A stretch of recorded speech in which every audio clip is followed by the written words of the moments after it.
BJP सरकार का प्रधानमंत्री नरेंद्र मोदी, उनकी पत्नी, अभी तक हमने सुना तो है ही नहीं कि उनका तलाक हो गया या क्या हो गया। वो कहाँ है, इसके बारे में सबसे पहले तो वो देश को बताएं कि महिलाओं को दबाने का, महिलाओं को पीछे धकेलने का काम करता कौन।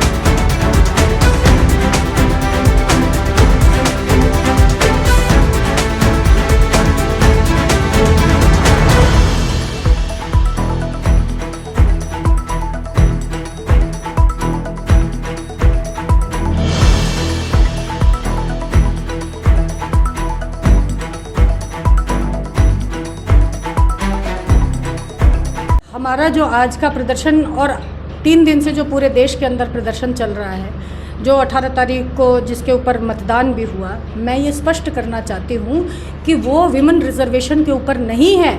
वो सिर्फ और सिर्फ डिलिमिटेशन और जो उसके आड़ में 3 जो लेकर के आए थे, विमेन रिजर्वेशन को अटकाने के लिए जो बिल लेकर के आए थे, हमारा विरोध उसके बारे में है। क्योंकि विमेन रिजर्वेशन तो 2023 में पास हो चुका है और 16 तारीख की रात को गजट नोटिफिकेशन भी हो चुका है, वो कानून बन चुका है। इसलिए कांग्रेस पार्टी की ये लड़ाई नहीं है कि विमेन रिजर्व, हमारी लड़ाई है कि इसको कल लागू करो। क्योंकि ये कह रहे हैं कि हम जनगणना कराएंगे, हम डिलिमिटेशन कराएंगे और फिर हम विमेन रिजर्वेशन को लागू करेंगे। आप मुझे बताइए कि इस देश की महिलाएं कब तक इंतज़ार करेंगी? आप अभी तो ये कह रहे हैं कि हम जनगणना करेंगे, डिलिमिटेशन करेंगे, फिर लगाएंगे, फिर जब वो हो जाएगा तब ये कहेंगे कि हम संसद के अंदर और भवन बनाएंगे, फिर ये कहेंगे और कुर्सियाँ लाएंगे, फिर कहेंगे उनके लिए और आवास बनाएंगे, फिर कहेंगे उनके लिए गाड़ियाँ खरीदेंगे। तो कब तक अटकाएंगे? महिला इस देश के आधी आबादी को विमेन रिजर्वेशन की लड़ाई जो हमने 93 में शुरू की थी, 2023 में हमने उस पर विजय प्राप्त की, हमने उस कानून को संसद में पास करवाया, वो कानून बन चुका है, तो फिर आज ये उसको अटकाने का प्रयास क्यों कर रहे हैं? दूसरी एक इम्पॉर्टेंट बात कि जो बिल कानून बन चुका है उसके ऊपर पिछले 10 दिन से इन्होंने पूरे देश के अंदर ये बखेड़ा खड़ा क्यों कर रखा है? मुद्दा ये है, इसके पीछे ज़रूर इनकी कोई ना कोई ऐसी चाल है, इनका कोई ना कोई ऐसा एजेंडा है जिससे ये इस देश की जनता का ध्यान भटकाना चाहते हैं। क्योंकि मुद्दा तो क्या मुद्दा है? आप ये बताइए कि विमेन रिजर्वेशन लागू हो गया, हम कह रहे हैं भाई हमारा आपको पूरा समर्थन है, आप उसको 543 सीटों पर लागू कर दो। संसद के अंदर और मौजूदा परिप्रेक्ष्य के अंदर 543 के तरीके से पूरे देश के अंदर संसाधन भी हैं, सारी चीज़ें भी उपलब्ध हैं, तो आप 543 में से आरक्षण देकर के 180 बहनों को आप पार्लियामेंट के अंदर प्रतिनिधित्व दे दो। दूसरा, अगली साल 5 विधानसभाओं के अंदर 5 स्टेट्स के अंदर विधानसभा चुनाव है, आप 33% आरक्षण दे दो।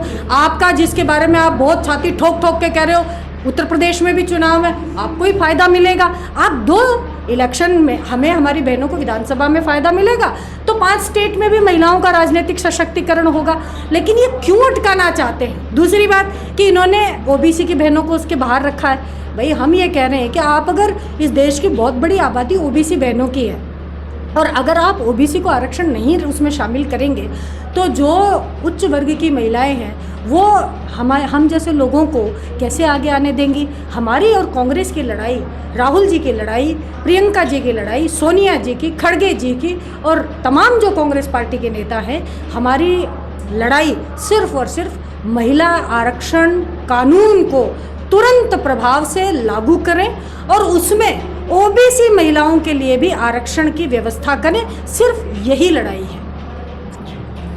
ये है आपकी बात है, लेकिन जब बीजेपी अपने बयान में कहती है कि जो कांग्रेस की महिलाएं हैं, कार्यकर्ता हैं, जो अलग अलग पद पे हैं, वो महिलाएं दबी हुई हैं, वो खुल के सामने नहीं आ पा रही है, जबकि पीछे पीछे वो भी इसकी सम्मान करती हैं, वो भी चाहती है नारी शक्ति बंधन अधिनियम लागू। देखिए, इस बात का जवाब मैं इस बात से देना चाहूँगी कि जो बीजेपी सरकार का प्रधानमंत्री नरेंद्र मोदी, उनकी पत्नी, अभी तक हमने सुना तो है ही नहीं कि उनका तलाक हो गया या क्या हो गया। वो कहाँ है, इसके बारे में सबसे पहले तो वो देश को बताएं कि महिलाओं को दबाने का, महिलाओं को पीछे धकेलने का काम करता कौन है। और 2011 से लेकर के आज दिन तक के आंकड़े उठा लीजिए, देश के जितने भी वीमेन एट्रोसिटीज़ के, रेप के, मर्डर के, दुष्कर्म के, छेड़छाड़ के, जितने भी जो भी अपराध हुए हैं उनमें अगर आप रेशो देखेंगे तो सबसे ज़्यादा जो उसके अंदर अपराधी हैं वो बीजेपी के रसूखदार लोग, इनके चुने हुए जनप्रतिनिधि, एमपी, एमएलए, पार्षद, प्रमुख, आईटी सेल के अध्यक्ष, जाने जितने रसूखदार लोग हैं उनके नाम सबसे ज़्यादा हैं। तो ये चीज़ देश की जनता और महिलाओं के सामने क्लियर है कि कौन महिलाओं को दबाने का प्रयास कर रहा है। आज कांग्रेस पार्टी है इस देश में पहली मुख्यमंत्री से लेकर के पहली प्रधानमंत्री और पहली राष्ट्रपति, पहली लोकसभा स्पीकर किसने दी है? कांग्रेस पार्टी ने दी है। ये बताए कि आरएसएस के अंदर आज तक महिला अध्यक्ष क्यों नहीं बनाया, बीजेपी पार्टी के अंदर आज तक महिला अध्यक्ष क्यों नहीं बनी? इसका जवाब इनको देना चाहिए। कांग्रेस पार्टी में महिलाओं की क्या स्थिति है उसके बारे में हमें ज्ञान देने की बीजेपी को जरूरत नहीं है। हम ऐसी मूर्खता भरी बातों पर कोई गौर नहीं करते और जनता भी नहीं करती है।